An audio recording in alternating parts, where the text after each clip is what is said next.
Bismillah ar-Rahman ar-Rahim.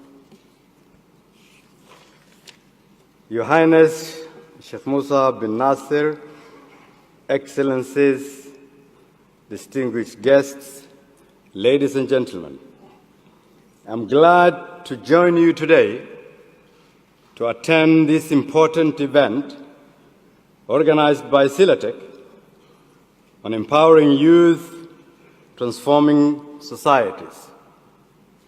I would like to begin by congratulating Silatech, its patron and founder, Her Highness Sheikh Musa bin Nasir.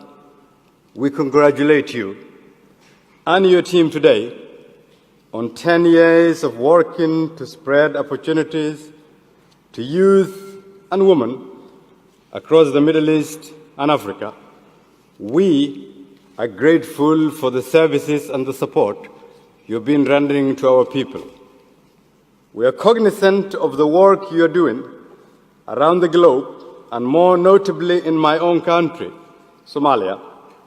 We are particularly grateful for the partnership we've built together in the last 6 years, which has generated jobs, improved the lives of thousands of our citizens, and more importantly, inspired hope. Excellencies, ladies and gentlemen, today's theme is telling. I come from the Muslim world and the sub-Saharan Africa, where the majority of the people are the youth. 70% of our population are people under the age of 30 years. The abundance of the youth can be viewed both positively and negatively. Equipped with entrepreneurial skills and opportunities, the youth can be the backbone of economic growth. Unemployed and destitute, the youth can be a cause for instability and conflict. Today, I want to focus on the potential and the possibility of the youth in states, economies, and societies. In the history of my own country, as the name of the nationalist movement party reveals, the Somali Youth League, the youth were at the center of the independence movement and the post-colonial state-building process. It was the efforts of the youth of that era that gave us the legacy of being the first democrats in Africa.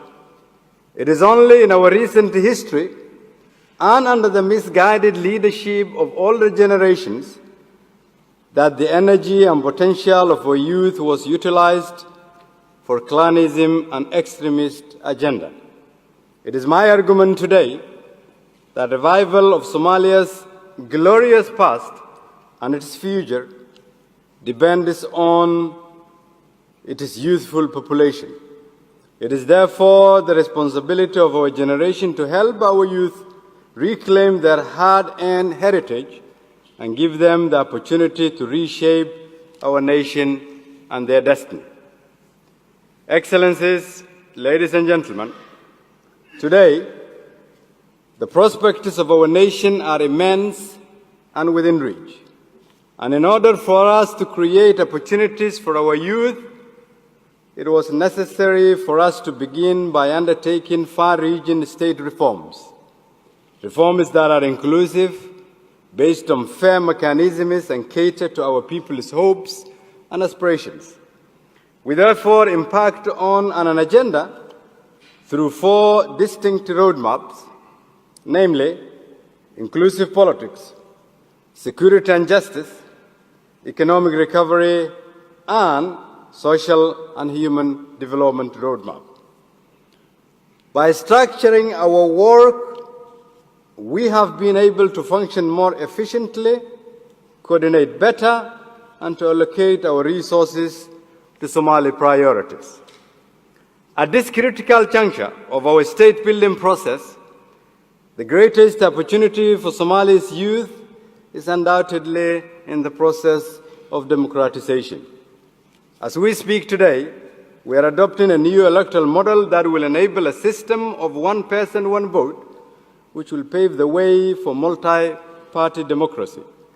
New power sharing mechanisms, review of our constitution, and resource sharing mechanisms are almost at the completion stage.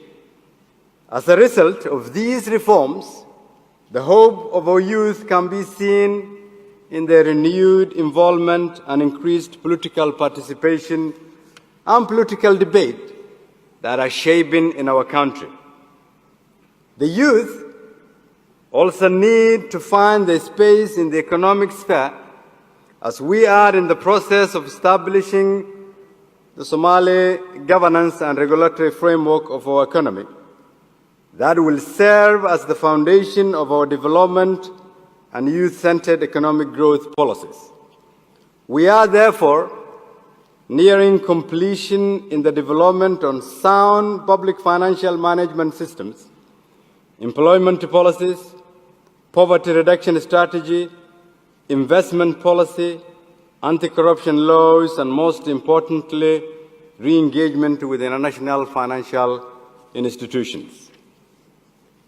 Our close working relationship with the IMF and the World Bank and the achievements we've made in our reforms in just 2 years is a testimony to the commitment we've made to reform our nation. The prospects of re-engaging with the IFIs are so strong that, in fact, pre-arrears clearance and debt relief for our nation is within reach.